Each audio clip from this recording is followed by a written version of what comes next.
देखिए, ये electric field का लेक्चर नंबर सेकेंड होगा और आपको इलेक्ट्रोस्टैटिक्स का ये लेक्चर नंबर 13 होगा। इसमें आप लोग को समझना है इलेक्ट्रिक चार्ज एंड फील्ड के विषय में, और उसमें आपको एक डेरिवेशन की बात कर रहे हैं कि जो कि बोर्ड में बराबर पूछा जाता है। 12th बोर्ड में, सीबीएसई में भी पूछता है और बिहार बोर्ड में भी पूछे जाते हैं। क्या है ये? Electric field on the axis of A charge ring. एक रिंग के चलते उसके एक्सिस पॉइंट पे आपको इलेक्ट्रिक फील्ड इंटेंसिटी के वैल्यू को फाइंड करना है। एक हमने रिंग बना लिए हैं। रिंग का टोटल चार्ज Q है और रेडियस R है। टोटल चार्ज Q है और रेडियस R है। इसमें हमने क्या किए, एक छोटा सा पॉइंट चार्ज काट लिए हैं जिसका वैल्यू dQ माने हैं, और जिस किसी पॉइंट पे निकालना है उस पॉइंट पे, उस एक्सिस पॉइंट पे हमने एक यूनिट पॉजिटिव चार्ज को रखे हैं। अब देखिए, dQ से इस यूनिट पॉजिटिव चार्ज को मिला दिए और इसका d मान लिए हैं। ये x एक्सिस के साथ थीटा बनाएगा तो ये भी x एक्सिस के साथ थीटा ही बनाएगा। तो ये दो कंपोनेंट में डिसॉल्व होंगे, एक d cos थीटा और दूसरा d sin थीटा। फिर इसी तरीका से हम नीचे भी काटते हैं तो ये भी दो कंपोनेंट में आपको डिसॉल्व होगा, एक d cos थीटा दूसरा d sin थीटा। आप देख रहे हैं कि इलेक्ट्रिक फील्ड इंटेंसिटी एक वेक्टर क्वांटिटी है और वेक्टर को हम जब भी ऐड करते हैं तो डायरेक्शन के बेसिस पे, इसीलिए यहाँ पे y एक्सिस एक दूसरे को बैलेंस कर रहा है। जब बैलेंस करेगा तो net electric field intensity along y axis आपको 0 होगा और जो भी इलेक्ट्रिक फील्ड मिलेगा वह सिर्फ किस एक्सिस के अलोंग, x एक्सिस के अलोंग। पॉइंट क्लियर हो गया? ध्यान रखना है, चार्ज का नेचर पॉजिटिव है, इसलिए इलेक्ट्रिक फील्ड क्या किया, रिपेयर करके इधर आ गया। लेकिन अगर चार्ज का नेचर नेगेटिव होता तब क्या होता, ये माइनस होता और ये प्लस होता। यूनिट पॉजिटिव चार्ज लेते तो इलेक्ट्रिक फील्ड का डायरेक्शन इधर होता। तो ध्यान में ये रखना है कि नेचर ऑफ चार्ज क्या है। नेचर ऑफ चार्ज अगर प्लस है तो रिपल्सन होगा और नेचर ऑफ चार्ज अगर माइनस है तो अट्रैक्शन होगा। इस चीज को आप सेट कर देंगे। कंपोनेंट पे कोई इफेक्ट नहीं पड़ेगा, लेकिन नेचर ऑफ चार्ज पे जरूर इफेक्टेड होते हैं कि नेचर ऑफ चार्ज अगर प्लस है तो रिपेल करेंगे और मान लीजिए माइनस है तो अट्रैक्ट होगा। अब हम बात करते हैं along y एक्सिस। तो along y एक्सिस बाबू अगर देखा जाए y एक्सिस के along तो आपको d नेट का वैल्यू 0 हो जाएगा, क्योंकि d नेट इसलिए 0 होगा क्योंकि ये ऊपर है ओरिजिन से ऊपर तो इसका वैल्यू प्लस हुआ, ये नीचे है तो इसका वैल्यू माइनस होगा। इसीलिए y एक्सिस के अबाउट नेट का वैल्यू 0 हो जाएगा। अब हम बात करते हैं along x एक्सिस। तो along x एक्सिस की जब बात करिएगा आप लोग, देखिए कैसे बनाते हैं। along x axis, along x axis b net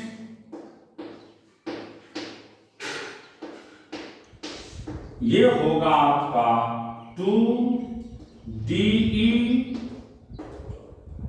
cos theta. क्यों? क्योंकि दोनों एक ही डायरेक्शन में है और आप जानते हैं जब दो वेक्टर एक डायरेक्शन में होते हैं बीच का एंगल 0 डिग्री है तो सिंपल ऐड कर देते हैं, इसलिए इसका वैल्यू 2d cos थीटा होगा। अब देखिए बाबू यहाँ पे 2d की बात करते हैं तो d का आप फार्मूला जानते हैं, k q बीच के सेपरेशन का स्क्वायर, तो k दोनों चार्ज का प्रोडक्ट, तो k चार्ज का प्रोडक्ट dq होगा, बीच के सेपरेशन का स्क्वायर, तो बीच का सेपरेशन है under root r square plus x square का whole square into cos theta. फिर अगर इसको करते हैं बाबू कैलकुलेट, तो 2k dq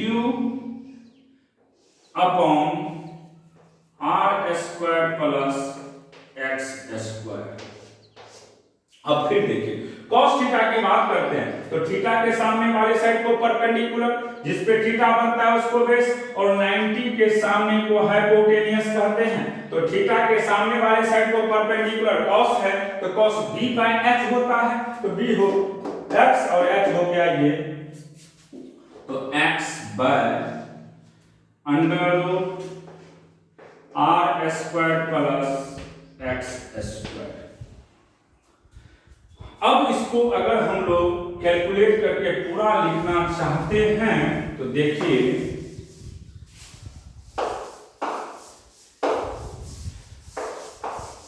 इसका वैल्यू कैसे मिलेगा, तो यहां से डी नेट का वैल्यू होगा बाबू, डी नेट का value 2k dq into x upon r square plus x square पे पावर 3/2। अब देखिए हमको ये तो निकल गया एक छोटा सा पॉइंट चार्ज के माध्यम से, और यहाँ पे एक छोटे से पॉइंट चार्ज के चलते स्मॉल वैल्यू निकला है, और स्मॉल वैल्यू किस एक्सिस के अलोंग है, एक्स एक्सिस के अलोंग। अगर हमें नेट निकालना है तो छोटे, क्योंकि ये चार्ज यूनिफॉर्म है, तो यूनिफॉर्म चार्ज की बात करें इसलिए छोटा सा पॉइंट काट लिए। अब अगर हमें नेट वैल्यू निकालना है तो इंटीग्रेशन करना पड़ेगा, तो इंटीग्रेटिंग बोथ साइड, दोनों तरफ इंटीग्रेशन कर दीजिएगा। जब इंटीग्रेशन करिएगा बाबू, तो यहां पे डी नेट 0 से e बराबर 2k x upon r square x square पे पावर 3/2, फिर उसके बाद dq। अब समझो टोटल चार्ज रिंग कितना था, टोटल रिंग का चार्ज कितना था q, हमने उसको दो पार्ट में डिवाइड किए, एक ऊपर पार्ट माने हैं, दूसरा नीचे। तो निश्चित है आधा रिंग की बात करेंगे तो आधा रिंग का चार्ज कितना होगा, q/2 0।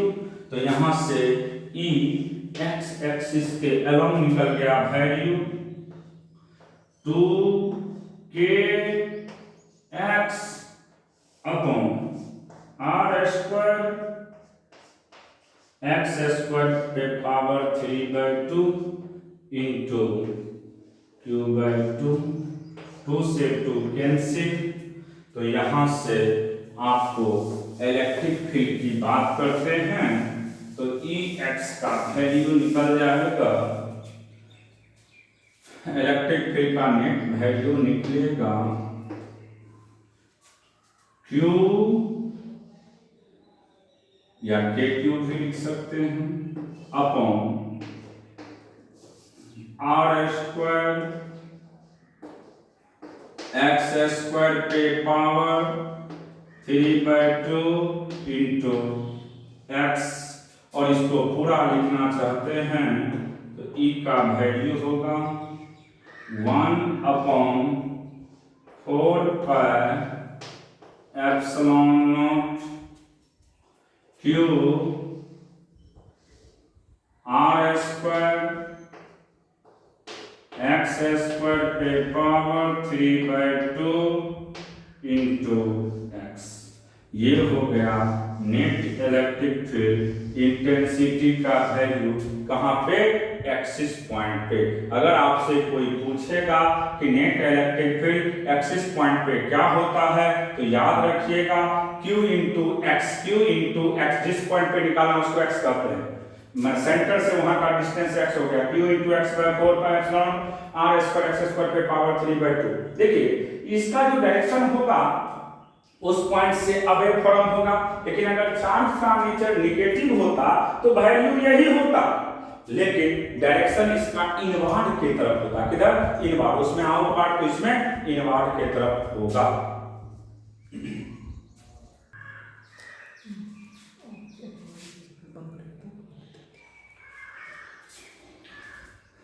देखिए जैसे हम बात कर रहे थे इलेक्ट्रिक फील्ड इंटेंसिटी का, तो नेट वैल्यू तो आप लोग को निकाल दिए हैं, पता ही है सभी को नेट वैल्यू क्या होता है। नेट वैल्यू का हमने अभी तक वैल्यू पढ़ाए थे कि Q into x by r square x square पे पावर 3/2। बाबू अगर मान लीजिए हमको पूछा जाए x का वैल्यू 0, तो पुट कर दिए यहाँ पे x का वैल्यू 0 हो गया, x 0 हो गया, इसका मतलब इलेक्ट्रिक फील्ड का भी वैल्यू 0 हो गया। कोई मान लीजिए वेक्टर के आधार पे भी कहेगा, तो मान लो यहाँ पे लेते हैं सेंटर पे, तो इसके चलते इधर होगा, यहाँ पे लीजिएगा तो इसके चलते इधर होगा, इसके चलते इधर होगा और इसके चलते इधर होगा। तो इस तरीका से अगर हम बात करते हैं, इसके चलते इधर होगा, इसके चलते इधर होगा, इसके चलते इधर होगा, इसके चलते इधर होगा, तो नेट वैल्यू क्या हो जाएगा, 0। तो सेंटर पॉइंट पे आप देखिएगा तो किसी भी तरह से नेट वैल्यू 0 हो गया, या x का वैल्यू 0 पुट करिएगा तब पर भी ये नेट वैल्यू 0 हो जाएगा। तो इसीलिए हम लोग कहते हैं कि अगर x का वैल्यू 0 है तो इलेक्ट्रिक फील्ड का भी वैल्यू 0 होगा। लेकिन x बहुत बहुत बड़ा है, किसके रिस्पेक्ट में, r के रिस्पेक्ट में, तो r square plus x square का वैल्यू x स्क्वायर के बराबर होगा। अब इसमें पुट कर दीजिए, तो इलेक्ट्रिक फील्ड इंफिनिटी माने बहुत दूर की बात कर रहे हैं, जब r से बहुत बड़ा होगा तो k q x r के कैंसिल हो जाएगा, नहीं उसको हम एलिमिनेट कर सकते हैं। तो यहाँ पे x q होगा, एक x से एक x कट गया तो k q x स्क्वायर हो गया। ये किसके तरह बिहेव करेगा बाबू, पॉइंट चार्ज के तरह। तो ये पॉइंट आप लोग को क्लियर हो गया कि इलेक्ट्रिक फील्ड सेंटर पॉइंट पे 0 होता है। इलेक्ट्रिक फील्ड का वैल्यू आपको मान लीजिए कि ज्यादा डिस्टेंस पे देखना है तो ये जो रिंग है एक पॉइंट की तरह एक्ट करेगा, क्योंकि हम एक सिंपल लॉजिक से समझाते हैं। मान लीजिए विस्कोमान का जो टावर है वो 22 मंजिल है। अगर आप ऊपर में जा करके खड़े होकर के नीचे के आदमी को जो गांधी मैदान में टहल रहा है उसको देखने का कोशिश करिएगा तो एक छोटा सा दिखेगा, इसका मतलब है वह किसके तरह दिखने लगता है, पॉइंट की तरह। उसी तरीका से अगर रिंग के चलते हम एक्सिस पॉइंट पे देखेंगे तो वह रिंग एक पॉइंट चार्ज के तरह एक्ट करेगा, और पॉइंट चार्ज के चलते इलेक्ट्रिक फील्ड का वैल्यू आप जानते हैं k3 बाय बीच के सेपरेशन का स्क्वायर, इसलिए हम लोग इसका वैल्यू लिखेंगे तो k3 बाय x स्क्वायर हो गया। ये किसके चलते हो गया बाबू, एक्सिस पॉइंट जब बहुत दूर होगा किसके रिस्पेक्ट में, रिंग के रिस्पेक्ट में, तब की बात की हम। अब अगर इसी तरीका से कोई पूछ देगा आपसे कि बताइए x का वैल्यू अगर इंफिनिटी है, तो इफ x बराबर प्लस इंफिनिटी, उसमें पुट करिएगा तब पर भी इलेक्ट्रिक फील्ड 0 होगा। इफ x बराबर माइनस इंफिनिटी, तब पर भी इलेक्ट्रिक फील्ड 0 होगा। इसका मतलब हुआ कि इलेक्ट्रिक फील्ड का वैल्यू 3 पॉइंट पे 0 है। x बराबर x पे 0, x का वैल्यू प्लस इंफिनिटी है तब 0, x का वैल्यू माइनस इंफिनिटी है तब 0। तो ये तो पॉइंट क्लियर हो गया। अब हम बात करते हैं, हम बात कर रहे हैं इसमें आप लोग को कि in case of uniform charge ring the value of electric field intensity is maximum at that point, and also find the maximum value of electric field intensity, and also draw the graph between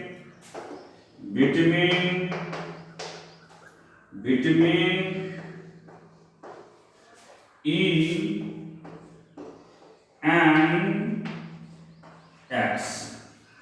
देखिए यहाँ पे आप लोग को अब ये हमें बताना है कि इलेक्ट्रिक फील्ड इंटेंसिटी का मैक्सिमम वैल्यू क्या होता है, और जब मैक्सिमम वैल्यू क्या होता है और किस पॉइंट पे होता है, फिर उसके बाद आप लोग को बताना है कि इसका ग्राफ कैसा होगा।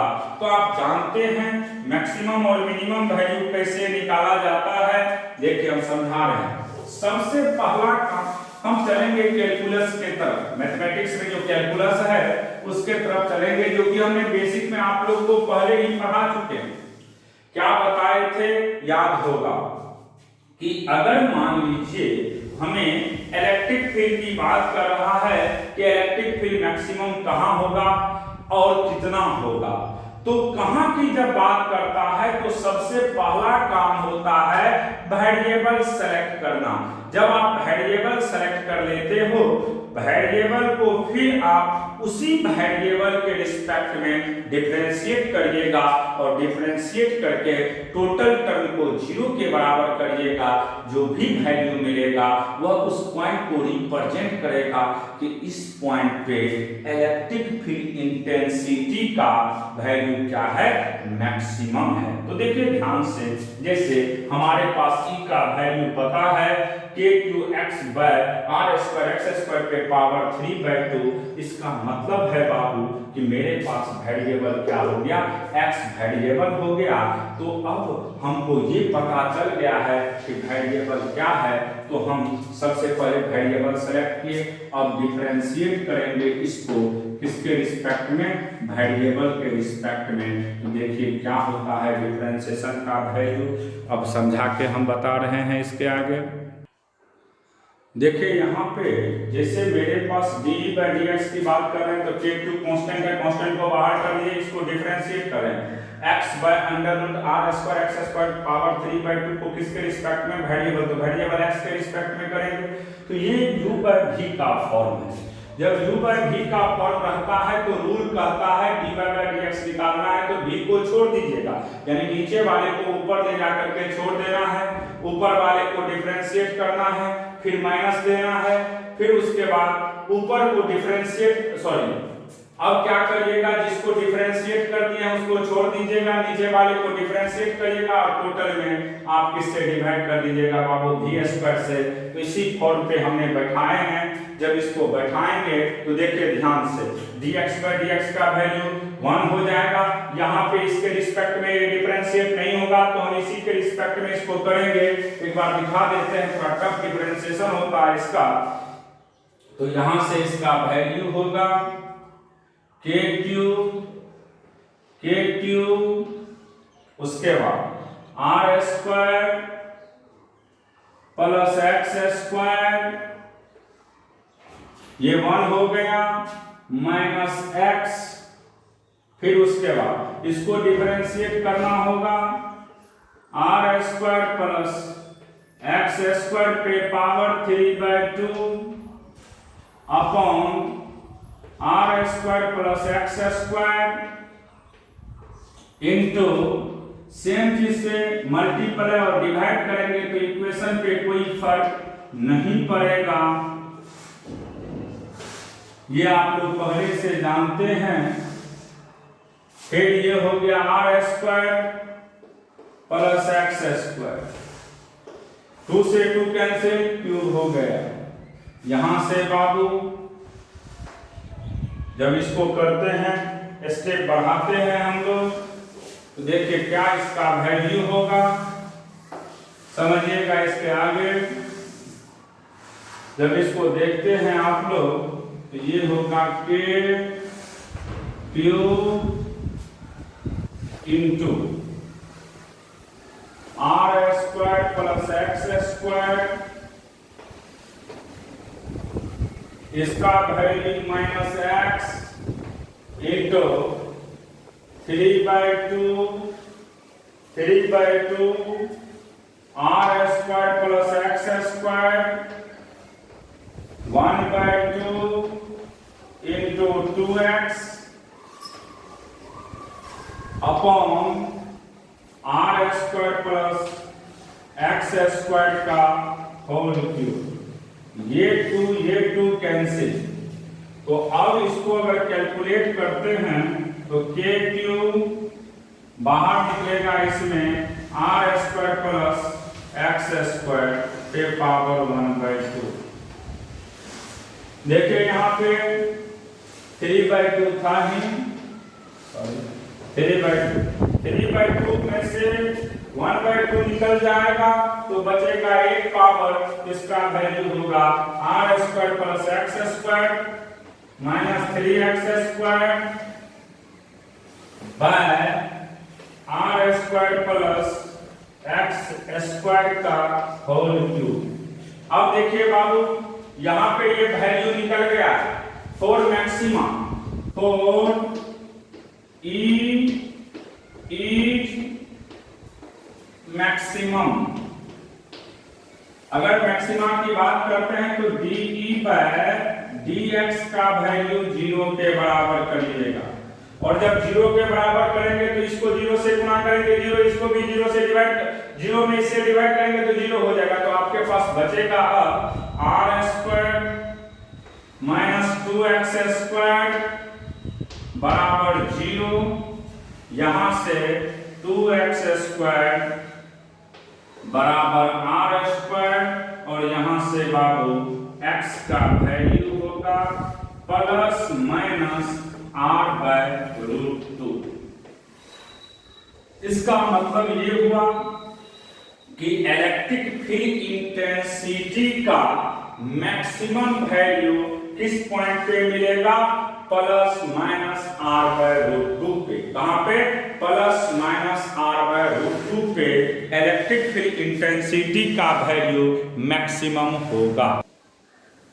देखिए जैसे हमारे पास E का वैल्यू मैक्सिमम निकल गया है प्लस माइनस r/√2 पे। अब इसका वैल्यू कहां पे मैक्सिमम होगा, ये क्लियर हो गया। अब क्या होगा मैक्सिमम वैल्यू, इसको निकालना है तो जो आपके पास वैल्यू है k2x by r square plus x square पे पावर 3/2 उसमें पुट कर दीजिएगा। जब उसमें पुट किए हैं तो इसका वैल्यू निकल गया k2r/√2 और 3r² पे पावर 3/2, और इसको जब कैलकुलेट करिएगा तो इसका सिंपल वैल्यू होगा E मैक्सिमम का कितना बाबू? 2k3, ये एक r से एक कट जाएगा अपॉन 3√3r²। तो कोई पूछेगा कि इलेक्ट्रिक फील्ड का मैक्सिमम वैल्यू क्या होगा, तो कहिएगा 2k3 3√3r², ये मैक्सिमम वैल्यू निकल गया है किसका? इलेक्ट्रिक फील्ड का वैल्यू। और ये मैक्सिमम वैल्यू कहां पे मिला है? प्लस r/√2 पे। प्लस r/√2 पे आपको इसका मैक्सिमम वैल्यू निकल चुका है। अब देखिए इसके आगे हम लोग नेक्स्ट कॉन्सेप्ट की बात करते हैं, ग्राफ का। तो ये तो क्लियर हो गया कि मैक्सिमम वैल्यू क्या मिलेगा। मैक्सिमम वैल्यू मेरे पास निकल गया है कितना बाबू? 2k3/3√3r²। अब हम बात करते हैं ग्राफ का। यही लास्ट कॉन्सेप्ट है इसका, ग्राफ। देखिए ग्राफ का आपको सभी पॉइंट मिल चुका है। जब x का वैल्यू 0 है तो इलेक्ट्रिक फील्ड भी 0 है, प्लस इंफिनिटी है तब पर भी 0 है, माइनस इंफिनिटी है तब पर भी 0 है। मैक्सिमम सिर्फ हो रहा है r/√2 पे। मैक्सिमम कहां पे हो रहा है? r/√2 पे। देखिए इसको कैसे हम सॉल्व करते हैं, समझिएगा। अब ग्राफ की बात कर रहे हैं तो सबसे पहले एक रिंग बनाइए आप लोग।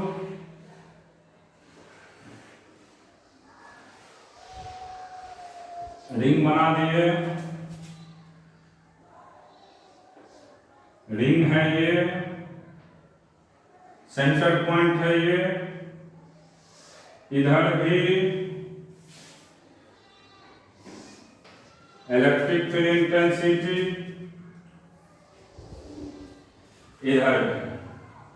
इधर माइनस इंफिनिटी प्लस इंफिनिटी। उसके बाद इलेक्ट्रिक फील्ड ई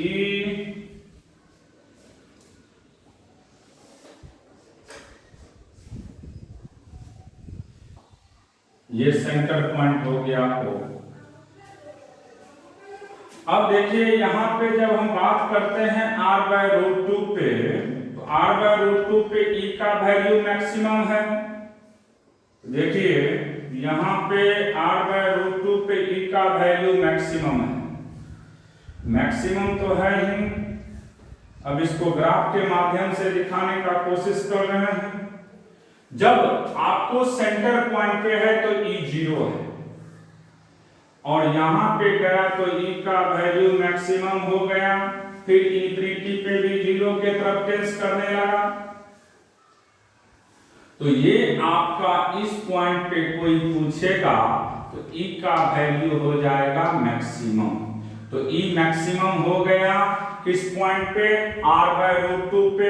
जब x का वैल्यू 0 है तो इलेक्ट्रिक फील्ड भी 0। जब आपका x का वैल्यू प्लस इंफिनिटी हुआ तो इलेक्ट्रिक फील्ड टेंस किया 0 के तरफ। फिर इसी तरीका से ये जब चार्ज प्लस है और x भी प्लस में है तो इलेक्ट्रिक फील्ड प्लस में होगा। लेकिन जैसे ही x का वैल्यू माइनस में होगा, इलेक्ट्रिक फील्ड का भी डायरेक्शन नीचे की तरफ होना स्टार्ट हो जाएगा। और यहाँ पे अगर बात करते हैं हम लोग तो देखिए कैसे इसका वैल्यू होगा, -r/√2 हो गया ये, और यहाँ पे इसका ग्राफ इस तरीका से बनेगा।